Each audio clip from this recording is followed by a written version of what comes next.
Olha eu aqui outra vez, nossa terceira e última aula. Tá dando conta? Então eu sou a pastora e professora Elisângela. Bora junto? Porque aquilo que é bom a gente tem que compartilhar. Então, gente, olha aqui.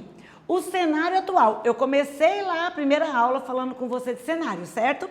Que eu preciso analisar o meu cenário para eu avançar. Depois eu terminei a segunda aula com uma tarefa para você analisar tudo que você já tem, saber onde você quer chegar, o que você tem que fazer para chegar lá e, claro, a evidência de que chegou. Mas bora para a terceira aula para a gente fechar? Mas eu quero dizer para você, é só um pouquinho. Por quê? Porque você vai estudar muito. Essas aulas é só uma introdução de tudo aquilo que você vai conquistar daqui para frente, ok? Então vamos lá. O cenário atual exige. Por que, gente, o cenário atual exige? Ele não pede por favor, ele exige. Sabe por quê? Porque a Bíblia Sagrada, ela vem, gente. É a Constituição que dá ordem para a Bíblia? Não. Então nós não precisamos dizer que é atual. Por quê? Porque a Bíblia já nos instrui a amar, a acolher, a amar o próximo como a si mesmo. Não é sobre isso, né? Mas por que o cenário atual exige? Porque o cenário atual traz pra gente uma demanda muito grande e um olhar. Por quê? Por causa da linha evolutiva, a linha de crescimento. Uma coisa era ser uma igreja acolhedora 20 anos atrás. Ser uma igreja acolhedora hoje é uma outra perspectiva. Vamos crescer nessa perspectiva atual? Como equipar? Equipar. Você já parou para pensar isso? Como equipar a liderança para servir e discipular em uma igreja numa perspectiva inclusiva? Pode passar. Como equipar? Como que você vai fazer? Pastor titular. Nós que somos pastores titulares, quando você olha para a sua igreja macro, pastor, e agora? Como que eu vou trabalhar na igreja da criança? Lá na igreja da criança, pastor, eu tenho crianças que têm dislexia, TDAH, TOD, paralisia, enfim. Eu não quero chamar você para incluir um e excluir os demais. Eu quero convidar você a ser uma família que inclui, levando em consideração a necessidade de suporte uns dos outros. Então, eu preciso de muita sensibilidade para entender que o mesmo ambiente, ele pode sim ser um ambiente heterogêneo, ou seja, ele não é um ambiente homogêneo, ele é um ambiente que ele tem diversas pessoas, alto, baixo, obeso, cadeirante, idoso, não é assim a nossa igreja? Ela, por si só, ela é uma igreja heterogênea. Mas como eu capacitar uma líder de mulheres para acolher as mulheres? Como eu capacitar um líder de homens para acolher os homens? Né? Eu preciso conhecer o público que a igreja serve. Tá vendo que essa aula aqui está dando sequência na primeira? Por exemplo, quando você vai ser pastor de uma igreja numa periferia de uma cidade grande, você vai pensar que horário que essas pessoas chegam do trabalho? Qual é o nível de escolarização dessas pessoas? Agora, você tem uma igreja no centro da cidade. Qual é o acesso que essas pessoas precisam? Ok? Então, eu preciso pensar nisso para eu equipar o meu líder. Se na minha igreja, vamos lá, se na sua igreja tem 100 pessoas, dessas 100 pessoas, quantas famílias tem na sua igreja? Dessas famílias, quantas famílias tem pessoas? Olha só. Eu não estou falando só do autismo, grau 1, grau 2, isso também está mudando, mas eu estou falando do TDAH, eu estou falando do cadeirante, eu estou falando do idoso. Entende? Que eu preciso, como pastor titular de uma igreja, eu preciso pensar no todo. Como que eu vou capacitar esse líder? Olha, pastor, nós somos pastores. Eu sou pedagoga, mas você pode o quê? Chamar um pedagogo para dar uma palestra, para capacitar, para instruir os professores de escola bíblica, por exemplo. Se você tem uma criança com descalculia, com desortografia, olha quanta coisa eu estou te falando. Se você tem uma criança com dislexia, você vai pedir para ela ler um versículo bíblico, você vai expor essa criança a uma situação vexatória e provavelmente ela vai chorar, porque ela não vai conseguir ler. Você já pensou nas crianças que não leem e não escrevem na sua igreja? E nós vamos fazer aquela escola bíblica tradicional? Então, pensar a inclusão numa igreja é pensar em todos. Então, aqui vai uma dica. Nós precisamos pensar a escola bíblica em vários... Eu passo um vídeo, eu falo oralmente, eu mostro uma imagem. Então, vai aprender aquele que ouve, aquele que vê. Eu posso levar areia, pedra para as pessoas, vai aprender aquele que toca. E é muita coisa para a gente compartilhar. Mas vamos aqui. A sua igreja, todos os setores, equipar é entregar ferramentas na mochila. Colocar a ferramenta na mochila do seu líder. Entender a função de cada um no corpo, as atribuições. Líder de mulher, qual é a sua atribuição? Líder de homens, qual é a sua atribuição como líder? Você foi colocado como líder para liderar, para ser um suporte para o seu pastor. Então, a mulher que vai liderar mulheres, ela precisa entender de mulheres. Ela precisa pesquisar qual é a dor das mulheres daquela igreja. Porque essas mulheres também precisam ser incluídas. Ok? Qual é a dor dessas mulheres? Então você vai estudar um remédio para entregar, para que elas sejam incluídas no corpo de Cristo, sejam saradas emocionalmente, mentalmente, fisicamente. Pastor, isso é incluir? Eu já faço. Parabéns. Viu? É possível incluir. Só que eu não posso pensar em inclusão em uma única perspectiva. Como pastor, eu preciso pensar a inclusão em um todo. Saber com clareza o que cada grupo missionário está fazendo para não dividir a visão.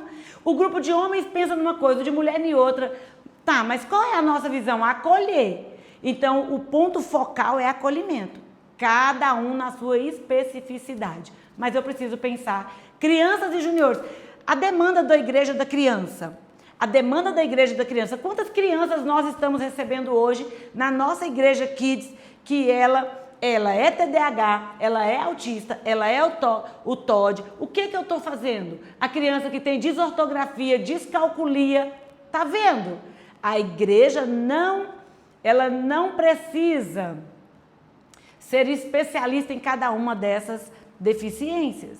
A igreja precisa ser especialista em acolher a todos, colocar a comida na mesa e cada um vai comer aquilo que pode comer. Mas eu preciso pensar como. Se o meu culto é dinâmico, se eu passo o culto Kids, por exemplo, se cada 15 minutos eu mudo, a criança com TDAH não vai ter problema nesse culto. Se eu faço louvor com palmas baixinhas, o autista não vai ter problema. Entende? Então eu preciso conhecer. Se na minha igreja tem mais crianças e hiperativas, eu preciso pensar o meu culto de uma forma que agrega para todos. Anota isso aí, por favor. Em nome de Jesus, está acabando nossa aula. Você precisa ter moderação. Se o culto for assim o tempo todo, a criança com TDAH ou o adulto ou o idoso, ele vai levantar para tomar água umas 5 vezes. Porque o cérebro dele pensa muito mais rápido do que eu estou falando. Agora, se você também coloca muita luz, muito som, muita bateria, o autista, ele vai entrar em crise. E aí, você vai precisar pensar essa moderação. A sua igreja acolhe? Se a sua igreja acolhe, ela vai ser uma igreja moderada. Próximo. O meu povo perece por falta de conhecimento. Por exemplo, eu sou pastora titular, né? Então se eu fosse contar minhas experiências na igreja, seriam muitas, né? Eu trabalho na escola pública, Hoje, né, trabalhei muitos anos na escola privada, hoje eu trabalho na escola pública. Por exemplo, hoje, né, atualmente eu tenho um aluno autista numa sala de segundo ano e 3 crianças com deficiência cognitiva. A criança autista tem um professor de apoio e eu pergunto para você, as outras crianças com outras deficiências têm professor de apoio? Não. Por quê? Porque visivelmente para os pais elas não precisam de apoio, elas não precisam de medicação, porque elas jogam futebol, porque elas brincam, e aí elas vão chegar no 9º ano, no ensino médio, sem ler, sem escrever. Isso é justo? Não. Por isso, eu trabalho com a inclusão numa perspectiva de para todos. Não é incluir um e excluir o outro, é olhar todos. Quem são os meus todos? São todos que eu tenho. E o semeador saiu a semear.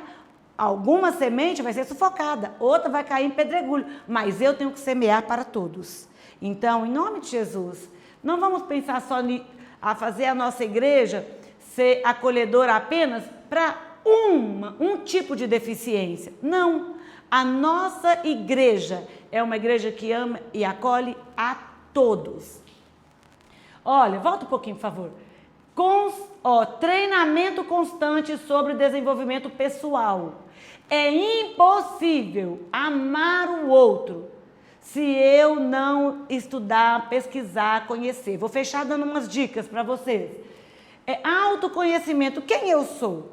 Qual é a minha estrutura? Qual é a minha essência? Qual é o meu caráter? Como eu fui construída? Como eu cheguei aqui até hoje? Até aqui hoje. Inclusão e acessibilidade. Acessibilidade diz questão a acesso. Inclusão diz questão a estar junto. E aí eu quero dizer para você, essa jornada, ela é uma jornada que ela não começa aqui, ela continua aqui. Porque essa jornada começou dentro de você o dia que você foi aceito. Então, não desista da sua jornada. Eu quero dizer, quer conhecer um pouquinho mais? Olha, tem esse livro, O Cérebro da Criança, O Cérebro do Adolescente. Você pode pesquisar, conhecer estratégias para você se comunicar melhor. Aqui é para as mães, tá? Mamãe, você que quer conversar melhor com o seu filho, você que não entende. Isso, gente, às vezes as mães, os pais também não compreendem os seus filhos. Que tal você ser uma ponte? Dizer, mãe, o seu filho ele pensa rápido demais, o cérebro dele é um cérebro de um motor potente. Ele só precisa de alguém que é bom motorista para direcionar bem esse carro, essa potência. Olha, esse livro é super simples. Dificuldade de aprendizagens, mas ele vem mostrando para você sobre vários tipos de deficiências, tá bom? E esse aqui, essa autora, pesquise sobre ela, tá? Ana Beatriz, Mentes Inquietas. Quantas mães estão sofrendo tanto, porque elas também têm TDAH, o filho também tem TDAH, e aí o pai percebe, a mãe percebe, o casamento tá difícil, por quê? Porque o marido tem TDAH, aí a gente vai fazer um diagnóstico para receber essas famílias na escola, aí a gente percebe que a criança está no lar, totalmente desorganizado, mas não é porque a mãe não o ama, porque a mãe pode ter um TDAH, pode ter um TOD, porque a maioria, isso é genético, ok? E aí eu queria falar aqui, sobre políticas públicas e finalizar. Educação inclusiva, realidade ou utopia? A Bíblia é nosso ponto de referência. Jesus tocou, Jesus curou, Jesus amou, Jesus trouxe para perto. Há questões que é preciso curar a alma. E eu quero finalizar a minha aula, essas 3 aulas, convidando você. Essas aulas foi só um ponto de partida, mas tem muita coisa que eu e você precisamos continuar aprendendo. Eu quero me disponibilizar e agradecer por você ter me ouvido nessas 3 aulas. Obrigada, pastora Bianca, pelo convite. Pastor Mário, obrigada a todos que nos serviram. Obrigada, Léo, que está sempre aqui pronto para nos servir. E como coordenadora estadual de crianças e juniores de Minas Gerais, é um privilégio, um prazer compartilhar um pouquinho com vocês dessa trajetória. Mas, trabalhar 20 anos com educação, falar para vocês em 3 aulas, É assim, é complicado, mas é possível. E eu quero dizer, em nome de Jesus, vamos estudar mais, vamos ter a Bíblia como nossa base de fé e prática. E é possível, mas é preciso crer que a inclusão ela é bíblica, ela é de Cristo Jesus e ela é missionária. Que Deus te abençoe e muito obrigada.